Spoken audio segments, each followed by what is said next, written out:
Magazine interview with Dwayne Johnson. The only rock your girlfriend would rather get than an engagement ring has been getting a lot of attention today because of one interesting revelation: his legitimate desire to run for president. I have no problem with this at all. I think compared to Trump, The Rock is a much better choice, you guys. First of all,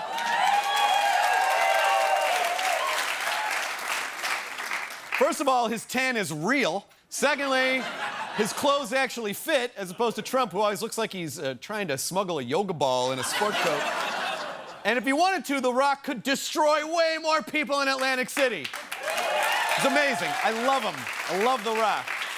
But here's where I just have a slight problem. This is a slight problem, and please don't get mad at me, The Rock. So this interview with Dwayne the POTUS Johnson was on the cover of GQ magazine's comedy issue. That's a comedy issue.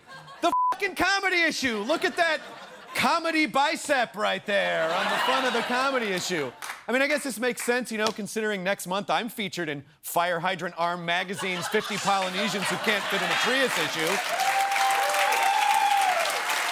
But GQ, guys, I know you want to sell magazines. I get it, but try to understand what's going on and what comedy actually means. All right, thousands of comedy folks they could have put on the cover. Like, I don't know, how about Chris "The Rock" Rock, for example? Or maybe Stephen Colbert, Maria Bamford, Bill Burr, Tig Notaro, Rick and Morty, Kate Berlant, Nikki Glazer, Hannibal Buress, Louis C.K., Norm Macdonald, Noel Fielding, Dave Chappelle, Jim Jeffries, Sarah Silverman, Bob Newhart, The Onion, Steel Panther, Cheech and Chong.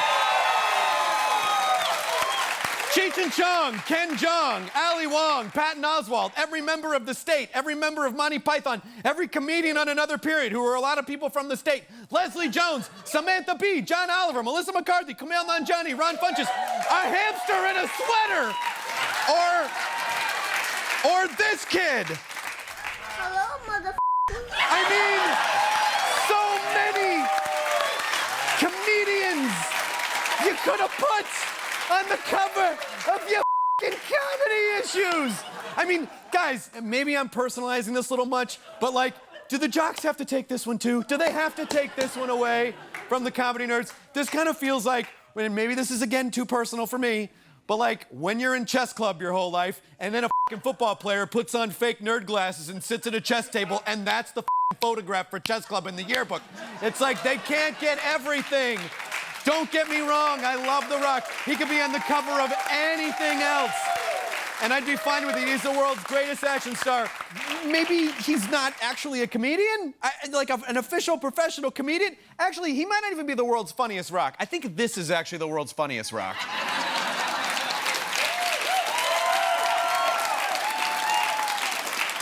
And I think it's safe to say this one has a much smaller penis.